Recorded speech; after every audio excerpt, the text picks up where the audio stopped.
The tsunami death toll continues to rise as the real extent of the devastation unfolds, and the tragedy of Australian victims caught in the catastrophe, the ordeal of those who won their battle to survive. From National 9 News, this is Nightline with Brett McLeod. Good evening, and the news inevitably is getting worse by the hour from the tsunami-devastated coastal arc that spreads from Indonesia to Sri Lanka. Here are the latest details. The death toll has now passed 29,000. Some fear it will top 50,000. 8 Australians are confirmed dead, 10 are missing.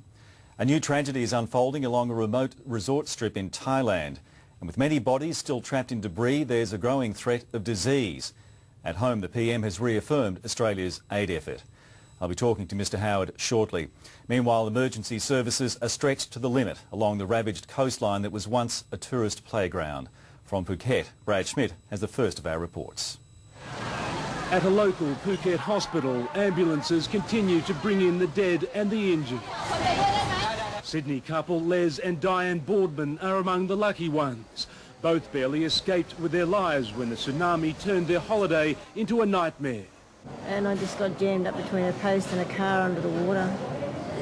And I just said goodbye to everybody. And when I come up, Les was there. And we just pulled each other out.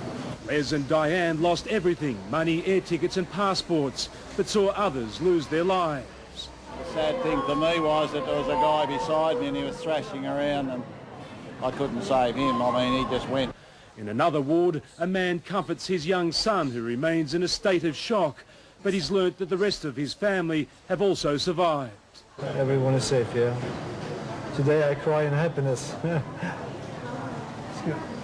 The hospital's not only where they look after the seriously injured, it's also where tourists and local Thais alike come looking for lost loved ones. Officially, there are 1,200 missing people in this area alone. This woman can only wait in hospital while rescuers search for her husband.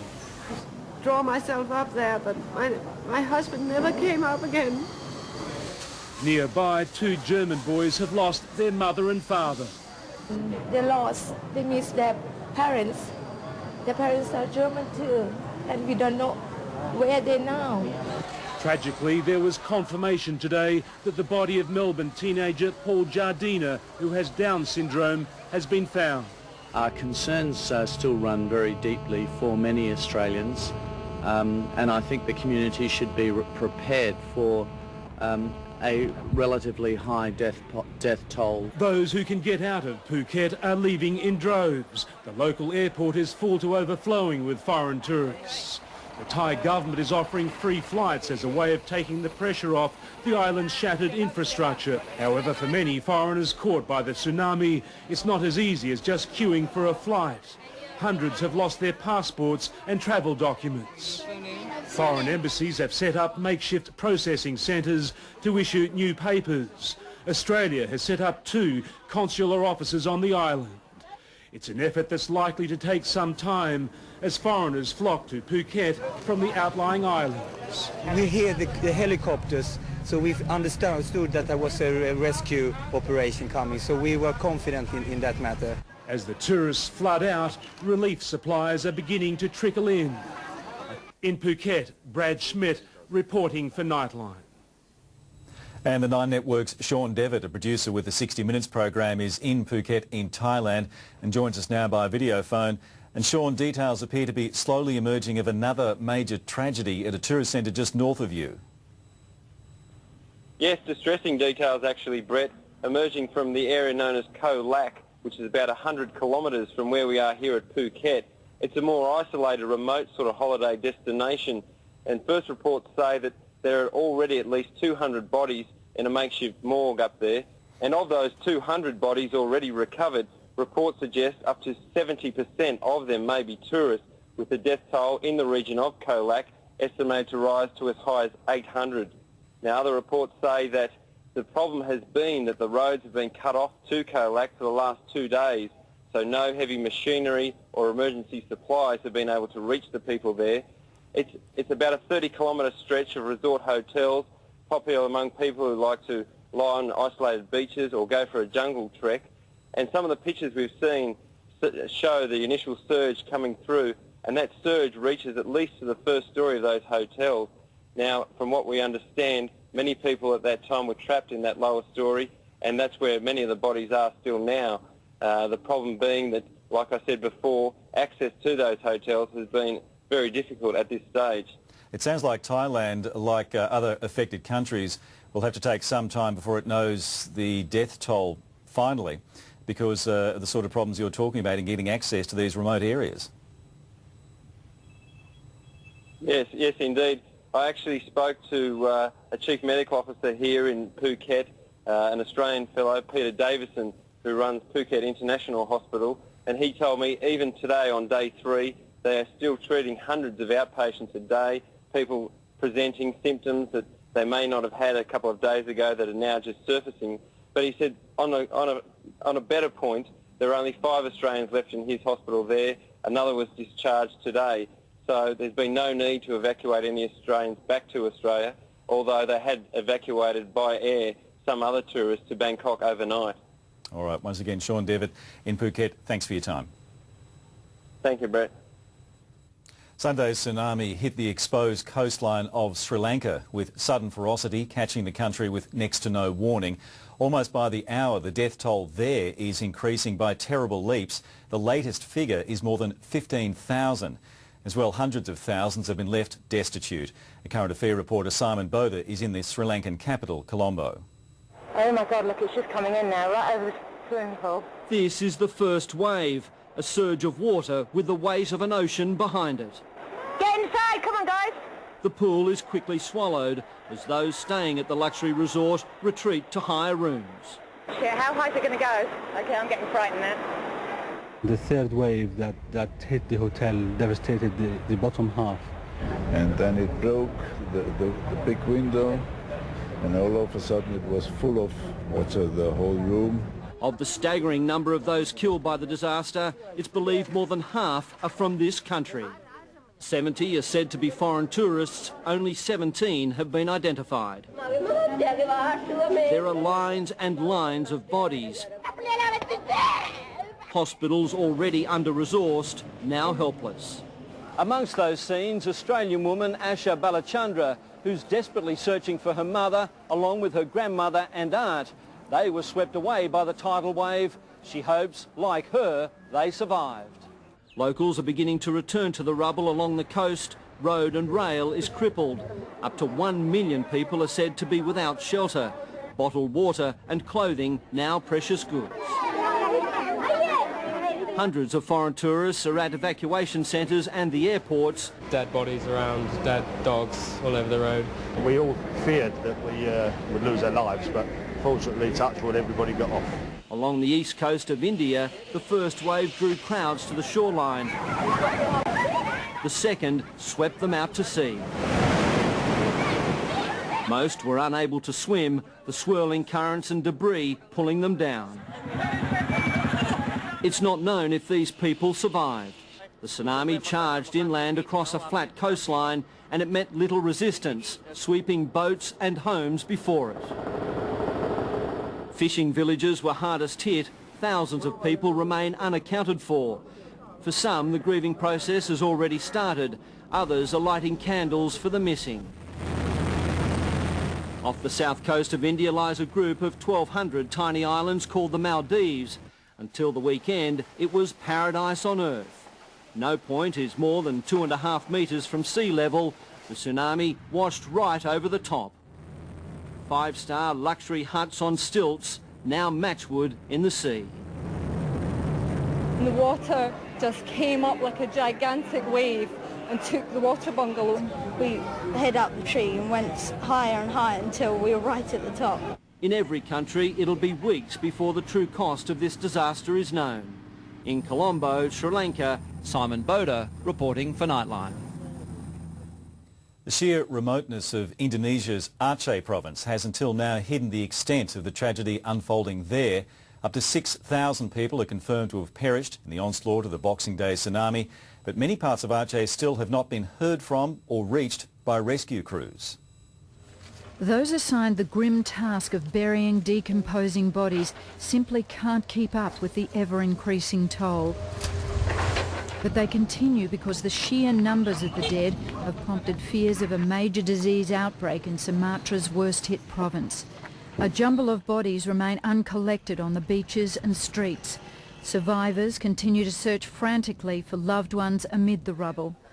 Officials are desperately trying to compile lists of the dead and missing, but it's tough. Communications are down to large areas of Aceh, and rescue crews haven't even reached parts of the province, especially along its western coast. Initial reports claim kilometres of villages there were completely swept away. And Vice President Yusuf Kala has predicted that a total of up to 25,000 may have died, with another 100,000 injured. President Bambang Yudhoyono has visited Aceh to survey the damage and offer his condolences to locals. Relief supplies have begun to arrive, including chainsaws, fresh water and generators to get emergency power up and running. But distribution will prove difficult because the quake and tsunami devastated much of the province's infrastructure, and locals have been looting stores in an attempt to gain much-needed supplies. Due to the disaster, the Indonesian government has lifted its ban on international aid agencies visiting Aceh, which was in place due to a separatist war waged there for the past 26 years. Fiona Pye for Nightline. Australia was quick to pledge help for the devastated regions around us. Joining us now to talk about it, the Prime Minister, John Howard. Good evening. Good. Mr Howard, what have we offered and what's on its way? Well, we've an additional offering of $10 million for international relief. That will be added to. Significantly, we can help in an enormous human disaster, particularly in our own neighbourhood. We'll have, with the help of New Zealand supplying one, we'll have 5 C-130s carrying supplies. A number of them are there already to Indonesia, and they'll be available to help with other relief work. We've got medical teams, 4 specialist medical teams assembled to go wherever they might be requested. At the request of the Thai government, we're sending 2 disaster victim identification teams composed of federal and state police officers, and they're now on their way to Thailand. And in addition to that, of course, we will have a capacity to provide other specialist assistance that may be requested, and we're doing everything we humanly can to help people locate their loved ones. But when you have a disaster of this magnitude and you have Australians as part of the holiday-making group, it is tragically unavoidable that some Australians have been caught up. There was some criticism, as you're aware, from survivors about lack of contact from consular staff, lack of support in trying to get out of the affected countries. Do you think that the government and your people have done enough?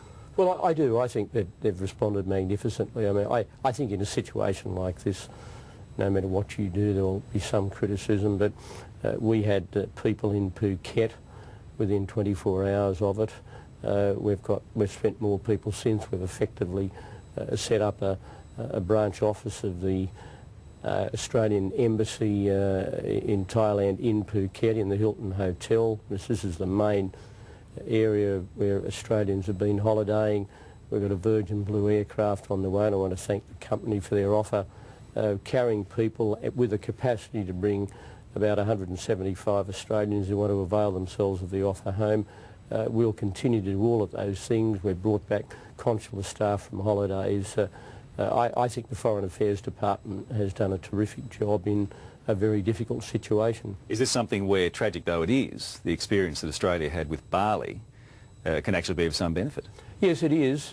I think we have learnt a lot from that experience. I'm very impressed with the cooperation between the Commonwealth and state health and law enforcement agencies, and I want to thank the state governments for their contribution. I think the way in which we've been able to assemble the disaster victim identification teams, it's a very grim but necessary undertaking with a tragedy of this magnitude, and we do have a capacity born of the bitter and tragic experience in Bali and elsewhere of being able to do this. Have you had contact with other leaders in the region about this disaster? Yes, I've spoken personally to President Yudhoyono of Indonesia, the Prime Minister of India, Mr Singh, and a couple of hours ago to the Prime Minister of Thailand.